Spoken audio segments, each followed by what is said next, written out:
If you've had a previous vaginal birth and you're wondering how to prepare your perineal scar for your next delivery, I'm going to walk you through exactly how to massage your perineal scar so it becomes softer, more flexible, and ready for your next birth to reduce the risk of tearing again. So before starting your scar massage, I would suggest applying a little bit of heat in the perineum area just to soften the tissues and improve blood flow. 5 minutes is totally sufficient. Once you have done your warm-up, you're going to use 2 fingers to gently move the scar externally.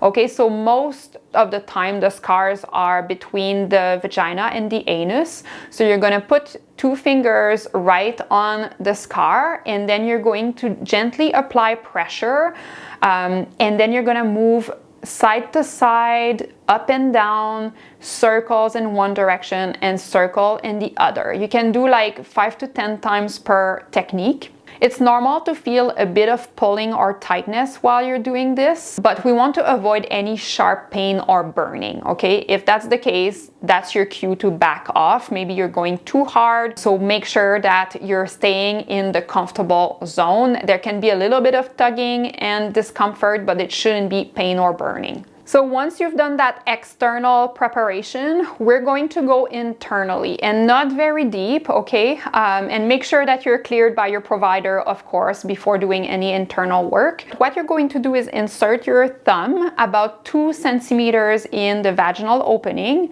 and your thumb is going to be facing downward.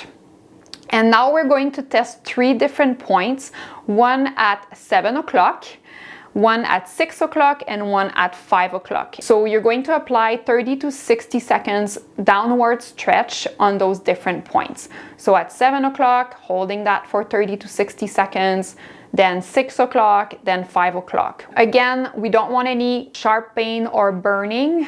We just want to feel a stretch. And the last part is to practice releasing your pelvic floor as you're doing this. So just tuning to your breath as you're applying your stretch and just picturing your pelvic floor muscles melting and softening and letting go of any tensions in the muscles. Because it's so easy to try and massage this area, but being fully contracted in your pelvic floor, and that kind of defeats the purpose of what we're trying to achieve here. On top of that, I also recommend doing the perineal stretch, which is a different technique that I show in a different video. So if you want to do both, I recommend doing the routine that we've seen today for your scar first, and then you can finish with the full perineal stretch right after, as of 34 weeks of pregnancy daily. If you'd like to chat with me about how you can best prepare for your next birth and postpartum to prevent tearing again or having a prolapse or what have you,